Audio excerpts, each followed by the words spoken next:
या जासूस मेजर बलवंत एक कत्ल का रहस्य सुलझा सका जिसमें एक के बाद एक कत्ल होते जा रहे हैं? क्या वो रक्षा साहनी को बचा सका? क्या वो दो अलग अलग माफिया का राज खोल सका? ये आप सुनेंगे खून के छींटे के इस आखिरी कड़ी में, जो मेजर रंजीत का उपन्यास है। तो सुनिए आखिरी किस्त, खून के छींटे। अगले दिन सोनिया और अशोक सवेरे ही दफ्तर पहुंच गए। मेजर ने अशोक से कहा, अशोक तुम आज महाबलेश्वर के 2 टिकट ले आओ। आज से तुम्हें 2 महीने की छुट्टी दी जा रही है। कल किसी ट्रेन में 2 सीटें रिजर्व करा लो। 2 महीने तक पहाड़ पर रहोगे तो तुम दोनों को ही फायदा मिलेगा। अशोक मेजर का मुंह ताकने लगा और बोला, आप तो मजाक कर रहे हैं। मजाक नहीं कर रहा, मैं मोहब्बत के मामले में मजाक नहीं किया करता। ये 2 नाजुक दिलों का मामला होता है। यकीन न हो तो 2 महीने की छुट्टी के लिए एप्लीकेशन लिख के ले आओ, मैं उसे भी मंजूर कर दूंगा। सोनिया भी मेजर की बातों को अभी तक मजाक ही समझ रही थी।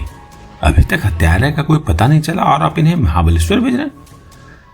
हत्यारे शाम तक इंस्पेक्टर मैथ्यूज की हवालात में होंगे। क्या हत्यारे संख्या में अधिक हैं? नहीं, 2 हैं, मेजर ने कहा, और 2 आदमी हत्यारों के साथ जाएंगे। क्या मतलब? मतलब तो आज शाम को बताऊंगा।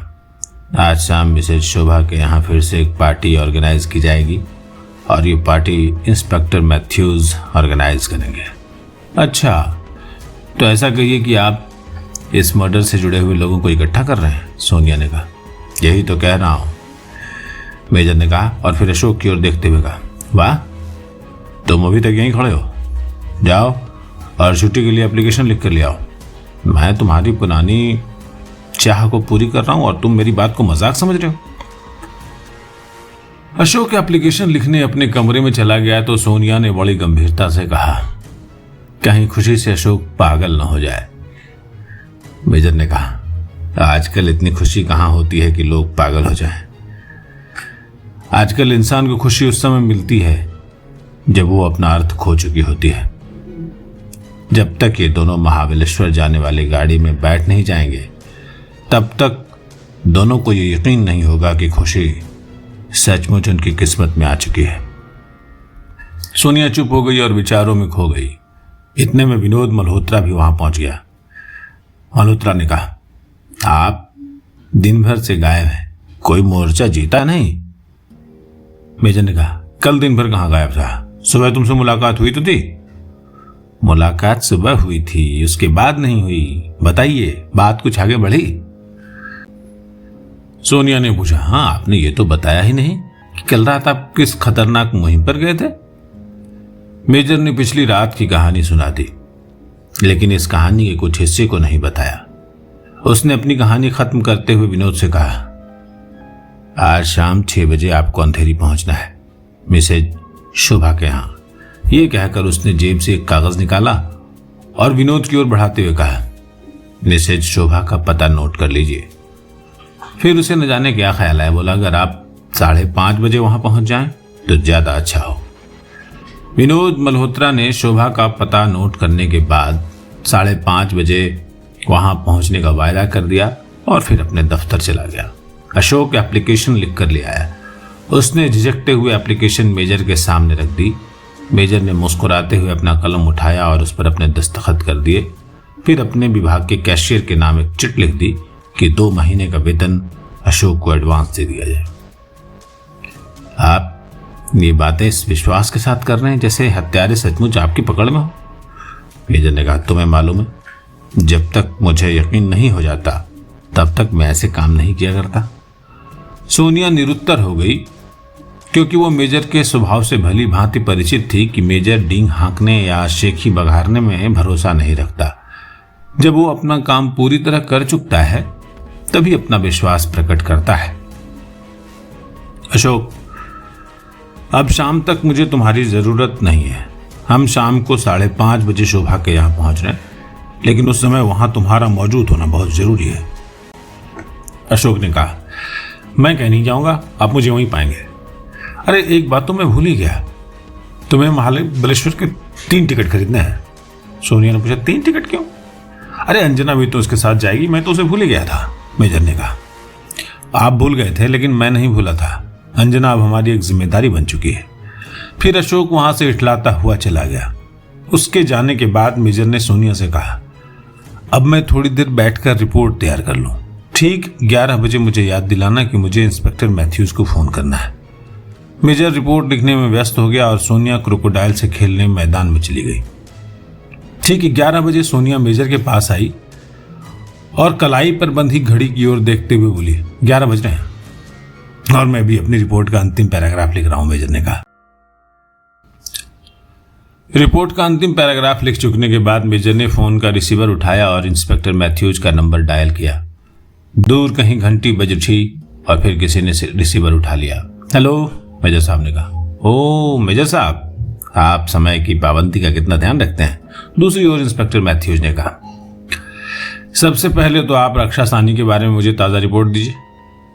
इंस्पेक्टर ने कहा, मैं अभी अभी अस्पताल से ही आ रहा हूँ। क्लोरोफॉर्म का असर खत्म हो चुका है, लेकिन डॉक्टर के कल रात के विचार के मुताबिक रक्षा साहनी सख्ते के आलम में है। उसे ऑक्सीजन दी जा रही है और उसके रगों में ग्लूकोज चढ़ाया जा रहा है। डॉक्टरों की राय है कि रक्षा खतरे से बाहर तो है, लेकिन 24 घंटे से पहले उसके होश में आने की कोई चांसेस नहीं है। ओह, यह तो बड़ा बुरा हुआ। मैं चाहता था कि आज की पार्टी में रक्षा साहनी भी शामिल होती, मेजर ने कहा। इंस्पेक्टर हैरान हो गया। उसने पूछा, पार्टी? कैसी पार्टी? मेजर ने कहा, इंस्पेक्टर साहब, आज आप एक पार्टी अरेंज कर रहे हैं। मैं लेकिन किस खुशी में? या तो जान के लाले पड़े हुए हैं। अगर 1-2 दिन में नहीं, मेरा मतलब है कि आज आप हत्यारों को मेरे हवाले नहीं करोगे तो मेरी तो नौकरी से छुट्टी हो जाएगी। मेजर ने कहा, आप तो बेकार परेशान हो रहे हैं। अच्छा एक बात और बताइए, आज सुबह आपके पुलिस स्टेशन में किसी ने रिपोर्ट तो नहीं लिखवाई कि उसके यहाँ चोरी हो गई है? इंस्पेक्टर और सरपटा गया, झल्ला कर बोला, ऐसी कोई रिपोर्ट नहीं लिखवाई गई है। मुझे ऐसी आशा थी, मेजर ने कहा। इंस्पेक्टर नाराजगी भरे स्वर में बोला, अरे आप चोरी की बात कर रहे हैं, कातिल की तो बात ही नहीं कर रहे। मेजर बोला, मैं तो शुरू से कातिलों की बात कर रहा हूं। आपसे पार्टी का प्रबंध करने के लिए कह रहा हूं कि एक पार्टी ऑर्गेनाइज करिए और इस पार्टी में कातिल आपके हवाले किए जाएंगे। अरे फिर तो मैं एक छोड़िए 2 पार्टी का प्रबंध करने के लिए तैयार हूं। कहाँ होगी ये पार्टी? अंधेरी में, दिवंगत चौधरी हरिवंश राय के बंगले पर। ज्यादा तकल्लुफ की जरूरत नहीं, बस चाय और उसके साथ 2-3 खाने की चीजें। इंस्पेक्टर ने पूछा, और किसको किसको बुलाया जाएगा? उन सब लोगों को जो चौधरी हरिवंश राय और शोभा की शादी की सालगिरह की पार्टी में मौजूद थे। Seth Suraj Narayan Sahni, doctor N R. दिशर। मेजर ने जरा रुकर कहा, आप नाम लिख रहे हैं ना? जी हाँ, सेठ साहनी, एन.आर. दिशर। पत्रकार सुधीर माचवे, डांसर मृग नैनी, चंद्र प्रकाश, सेठ चांदीराम कटारिया, चौधरी साहब की बहन उर्मिल, अशोक, अंजना और शोभा वहां होंगे ही।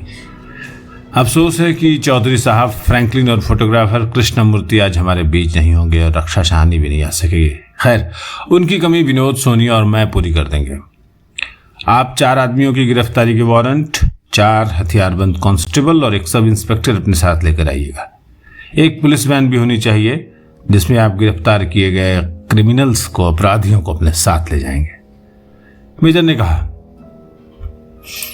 और इंस्पेक्टर को हिदायत दी, इन लोगों को जिनके नाम मैंने लिखवाए हैं आप खुद इनवाइट करेंगे और उनसे ये अनुरोध करेंगे कि पार्टी में उनका सम्मिलित होना बहुत बहुत बहुत जरूरी है। इंस्पेक्टर ने पूछा, मैं खुद ही उनके पास चला जाऊंगा, लेकिन हत्यारे कहाँ होंगे? मेजर ने कहा, हत्यारे भी इन मौके पर वहां पहुंच जाएंगे। इंस्पेक्टर ने पूछा, आप मजाक तो नहीं कर रहे हैं? मेजर ने कहा, ऐसे गंभीर मामले में मजाक का सवाल ही पैदा नहीं होता इंस्पेक्टर। अच्छा, तो फिर मैं शाम के 5 बजे आपसे अंधेरी में मिलूंगा। मेहमानों को 6 बजे का समय देकर आऊंगा। अच्छी बात है, शाम के 5 बजे तक के लिए विदा, मेजर ने कहा और रिसीवर क्रेडल पर रख दिया। अब मेजर ने सोनिया से कहा, सोनिया मेरे साथ चलो, मुझे कहानी की अंतिम कड़ी की तलाश में आधे घंटे के बाद मेजर ने शहर के एक बड़े अस्पताल के सामने अपनी कार रोक दी। उसने सोनिया से कहा, तुम यहीं कार में मेरा इंतजार करो, मैं ज्यादा से ज्यादा 10 मिनट में वापस आऊंगा। मुझे यकीन है कि वापस आने पर मैं तुम्हें खुशखबरी सुनाऊंगा। सोनिया कार में ही मेजर का इंतजार करती रही। 15 मिनट के बाद मेजर वापस आ गया। मिल गई कहानी की अंतिम कड़ी। चलो वापस चले, अब शाम तक हमारा कोई काम नहीं। तीसरे पहर मेजर ने सोनिया से कहा, जरा नौकरानी से कहो कि फौरन चाय ले आए और तुम तैयार हो जाओ। ज्यादा तैयारी की जरूरत नहीं, अपने पर्स में रिवॉल्वर रख लेना। मेजर और इंस्पेक्टर ठीक 5:15 बजे अंधेरी पहुंच गए। इंस्पेक्टर मैथ्यूज, पुलिस के 2 sub inspector, 4 police constable, Vinod Malhotra, Shobha, Anjana, घर के नौकर वहां मौजूद थे। लॉन की घास पर 2 बड़ी मेजें और उसके आसपास कुर्सियां लगा दी गई थीं। चाय तैयार हो रही थी और दूर एक मेज पर कुछ सामान रखा हुआ था जो इंस्पेक्टर मैथ्यूज अपने साथ लाया था। इंस्पेक्टर मैथ्यूज को मेजर ने मेहमानों के बिठाने का क्रम बताया कि किसे कहां बिठाया जाएगा। उसने अशोक, विनोद और सोनिया को बताया कि पार्टी के समय वो लोग कहां होंगे। सब इंस्पेक्टरों और कांस्टेबलों को भी उनकी जगह बता दी गई। फिर मेजर ने शोभा की ओर देखा, जिसके चेहरे पर उदासी की कोई झलक नहीं थी। शाम के 6 बज गए थे। सबसे पहले सेठ सूरज नारायण शाहनी वहां पहुंचे। ऐसा मालूम होता था कि वो वर्षों से बीमार है। उन्होंने बड़े अनमने भाव से सबसे हाथ मिलाया। इंस्पेक्टर उन्हें उनके लिए निश्चित किए गए स्थान पर ले गए। जब वो बैठ गए और जेब से रुमाल निकालकर पसीना पोंछने लगे। अब डॉक्टर आर्देशर की कार बंगले के अहाते में आकर रुकी। वह ऐसे तो निश्चिंत दिखाई दे रहे थे, लेकिन उनकी चाल ढाल से उनकी मानसिक अशांति प्रकट हो रही थी। उनको भी मेजर की हिदायत के मुताबिक उनके निश्चित स्थान पर बिठा दिया गया। फिर मृगनयनी अपनी विशेष वेशभूषा में अपने साथियों के साथ टैक्सी से पहुंची। कुछ मिनट बाद पत्रकार सुधीर माचबे भी पहुंच गया। सेठ कटारिया बड़ी धूमधाम से एक लंबी कार में आए। उनके ड्राइवर ने शानदार यूनिफॉर्म पहन रखी थी। उसके बाद उर्मिल और चंद्र प्रकाश आए। जब सब मेहमान अपनी अपनी जगह पर बैठकर चाय पी चुके तो मेजर अपनी कुर्सी से उठा और एक मेज के सहारे जा खड़ा हुआ। उसने धीमे और शांत लहजे में बोलना शुरू किया, मैं मिसेस शोभा की ओर से आप लोगों का पार्टी में इस्तकबाल करता हूं। सबसे पहले मैं ये साफ कर देता हूं कि ये कोई पार्टी नहीं है। असल में पार्टी का कोई मौका ही नहीं था। आप सबको ये तकलीफ इसलिए दी गई है कि आप लोगों की मौजूदगी में पिछले दिनों जो एक कहानी शुरू हुई थी उसका अंत भी आप लोगों की मौजूदगी में ही होना चाहिए। चौधरी साहब का कत्ल इंसानी जिंदगी की एक ट्रेजेडी है। इंसान सीमा से अधिक ऊंचा भी है और सीमा से अधिक गिरा हुआ भी। इसलिए जब वो ऊंचाइयों को छूने लगता है तो भगवान का एक छोटा सा रूप धारण कर लेता है, लेकिन जब वो नीचाइयों में उतरने लगता है तो शैतान भी उनसे पनाह मांगता है। और ये कहानी इंसान के पतन, नीचता और कमीनेपन की कहानी है। इस कहानी के बहुत सारे किरदार ब्लैकमेलर हैं या थे। ब्लैकमेल एक बहुत ही बदनाम हथकंडा है। यह कहकर मेजर ने सब पर एक निगाह डाली और फिर बोला, ब्लैकमेलर की कामयाबी अस्थायी होती है, परमानेंट नहीं होती। जब वो उस आदमी का खून निचोड़ लेता है जिसे वो ब्लैकमेल कर रहा होता है तो उसे अपनी जान के लाले पड़ जाते हैं। जिस आदमी को ब्लैकमेल किया जाता है, जब उसका धीरज खत्म हो जाता है तो उसके सामने 2 ही रास्ते रह जाते हैं। या तो वो ब्लैकमेलर की मांगे पूरी करे या उसे मौत की नींद सुला दे। आमतौर पर होता यह है कि ब्लैकमेलर की हत्या कर दी जाती है। ब्लैकमेलर खुद ही अपनी मौत को दावत देता है। और मैं आपको यह बता देना चाहता हूं कि चौधरी हरिवंश राय ब्लैकमेलर थे। चौधरी साहब का स्वभाव क्रिमिनल का स्वभाव नहीं था। मेरे कहने का मतलब यह है कि वो ब्लैकमेलर थे नहीं, बल्कि उन्हें ब्लैकमेलर बनाया गया था। चौधरी साहब को ब्लैकमेलर बनाने में सेठ सूरज नारायण शाहनी का पूरा हाथ था। सेठ शाहनी ने चौधरी साहब को ऐशो इजरत की जिंदगी बिताने का शौकीन बना दिया और फिर अपनी धूर्तता से उनकी दौलत पर हाथ साफ किया। अब जो आदमी ऐशो इशरत की जिंदगी बिताने का आदी हो गया हो, कंगाल हो जाने पर वो अपराध का रास्ता अपनाने पर मजबूर हो गया। पहले तो कुछ दिन उसने अपनी मां की जायदाद का आधा हिस्सा लेकर गुजारा किया, फिर उसने एक बहुत बड़ा गुनाह किया जिसकी चर्चा मैं बाद में बताऊंगा। चौधरी साहब ने ब्लैकमेल का रास्ता अपनाया। इस काम के लिए इन्होंने एक फोटोग्राफर को साथ मिलाया जिसका नाम था कृष्णमूर्ति। चौधरी साहब के ब्लैकमेल का ढंग अजीब था। वो अच्छे घरानों की कुछ लड़कियों या शादीशुदा औरतों को मेंस पैराडाइज क्लब से कृष्णमूर्ति के स्टूडियो में खुद ले आते थे या उनको वहां किसी न किसी बहाने से भिजवा देते थे। और ऐसी लड़कियां और औरतें जब कृष्णमूर्ति के स्टूडियो से निकलती थी तो उनका न केवल सतीत्व लुट चुका होता था बल्कि उनकी लुटते हुए सतीत्व के फोटोग्राफ भी तैयार हो जाते थे। वे फोटोग्राफ ब्लैकमेल का सफल जरिया बन जाते हैं। चौधरी साहब और कृष्णमूर्ति मिलकर ब्लैकमेल किया करते थे, लेकिन इस ब्लैकमेल का ज्यादा हिस्सा सेठ शाहनी के पेट में पहुंचता था। इसलिए चौधरी साहब को एक ऐसे शिकार की तलाश थी जिसकी खबर सेठ शाहनी को नहीं हो सके और वो और कृष्णमूर्ति मिलकर सारा माल हड़प सके। चौधरी साहब को एक मोटा शिकार पास ही मिल गया। अगर आपको ये मालूम हो कि चौधरी साहब ने अपने ब्लैकमेल का शिकार किसे बनाया तो आपके रोंगटे खड़े हो जाएंगे। खैर, अभी इस राज को जाहिर करने का मौका नहीं आया है। चौधरी साहब का मोटा शिकार शुरू से नहीं जानता था कि चौधरी साहब उसे ब्लैकमेल कर रहे हैं। उस मोटे शिकार के पास काफी रुपया था। वो रुपया देता रहा, लेकिन फिर उसका रुपया तेजी से खत्म होने लगा। मैं यहां सिर्फ इतना बता देना चाहता हूं कि चौधरी साहब का यह शिकार एक औरत थी। उस औरत को एक नौजवान से प्रेम हो गया। उसका ये प्रेम उसी दिशा में कामयाब हो सकता था जब उसका रुपया सुरक्षित रहे, क्योंकि वो नौजवान जिससे उस औरत को प्यार था उससे नहीं बल्कि उसके पैसे से, उसकी दौलत से शादी करना चाहता था। चौधरी साहब की जरूरत कभी कभी बहुत बढ़ जाती थी। उनसे एक चूक हो गई। उन्होंने एक बार कृष्णमूर्ति को उसका हिस्सा नहीं दिया तो कृष्णमूर्ति ने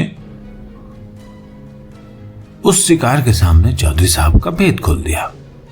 बस फिर क्या था, उस औरत के तन बदन में आग लग गई। अब उसके लिए एक ही रास्ता रह गया था कि वो चौधरी साहब से मुक्ति पाने के लिए उन्हें हमेशा के लिए मौत की नींद सुला दे। उसने अपने प्रेमी को अपना राजदार बनाया। उसका प्रेमी उसका साथ देने के लिए तैयार हो गया क्योंकि उसकी निगाह उस औरत की दौलत पर थी। उस औरत के खजाने में जो घुन लगा हुआ था वो उस घुन को दूर करना चाहता था ताकि खजाना और अधिक खाली ना हो।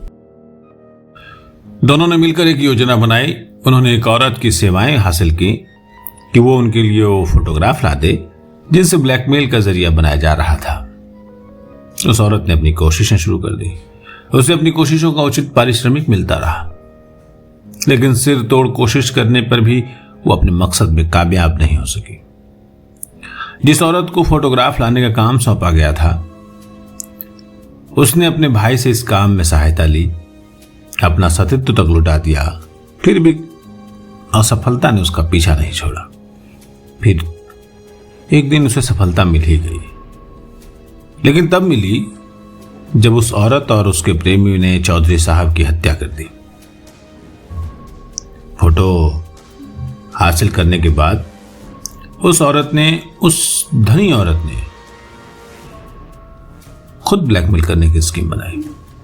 उस औरत के भाई से भी चौधरी साहब की हत्या में मदद ली गई थी, लेकिन जब मामला बिगड़ गया और उस औरत की नीयत का पता चल गया तो उस अमीर औरत और उसके प्रेमी ने उस औरत के भाई को मारकर उसे धमकी दी कि वो फोटो वापस कर दे, लेकिन औरत टस से मस नहीं हुई। अब कातिल बौखला उठे।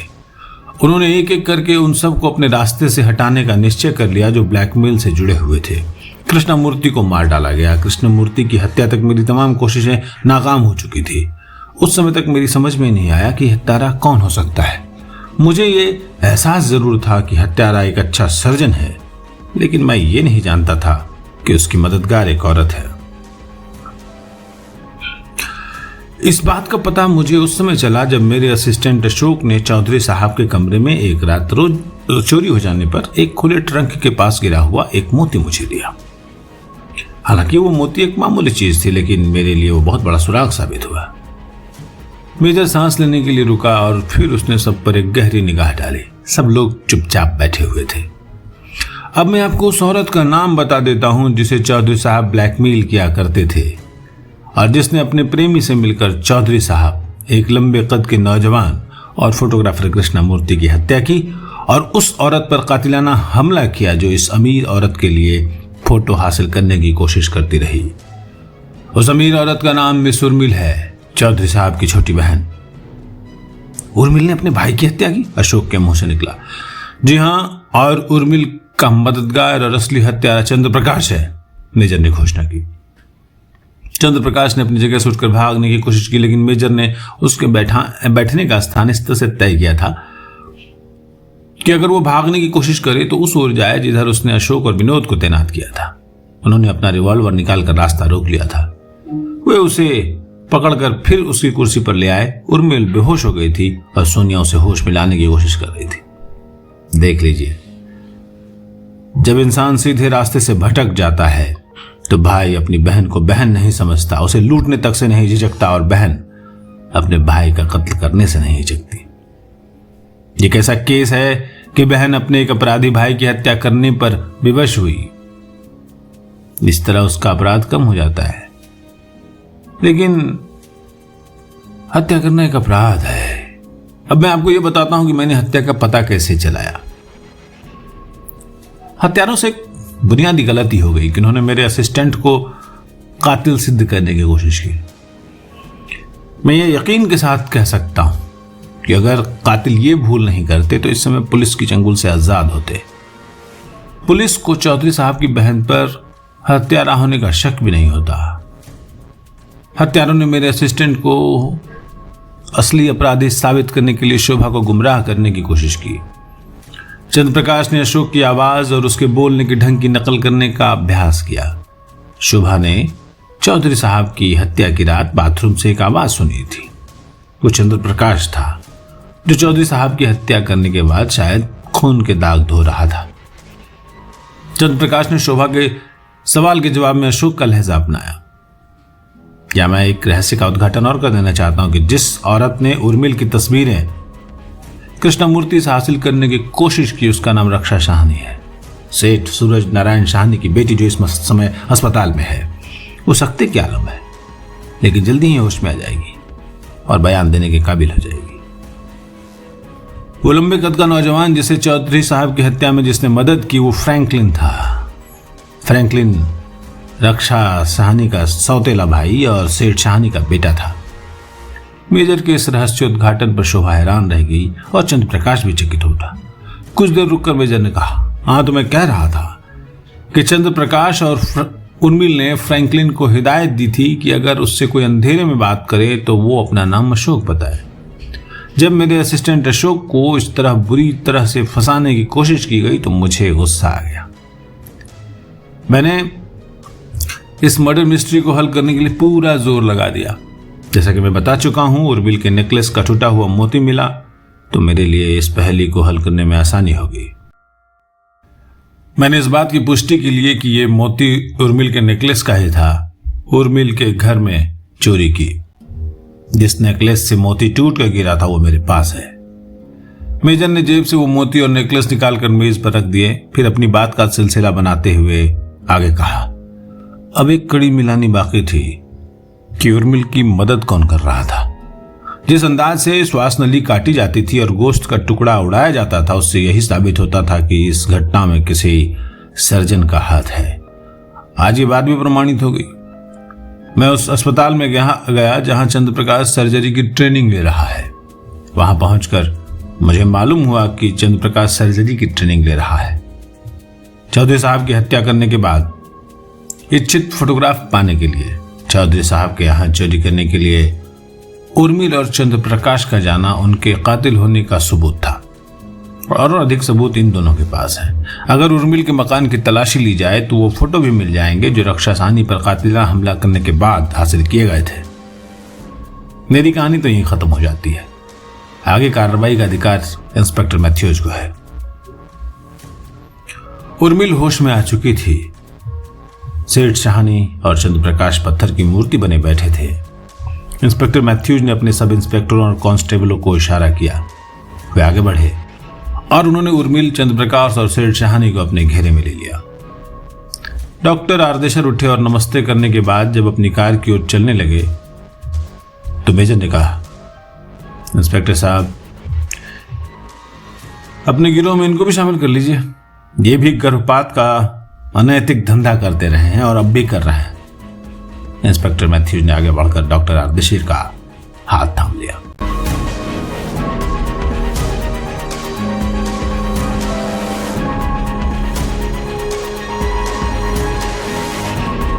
तो इस तरह खून के छींटे के का ये आखिरी किस्त जो थी उसमें आपने देखा कि मेजर बलवंत किस तरह से केस को सुलझाते हैं।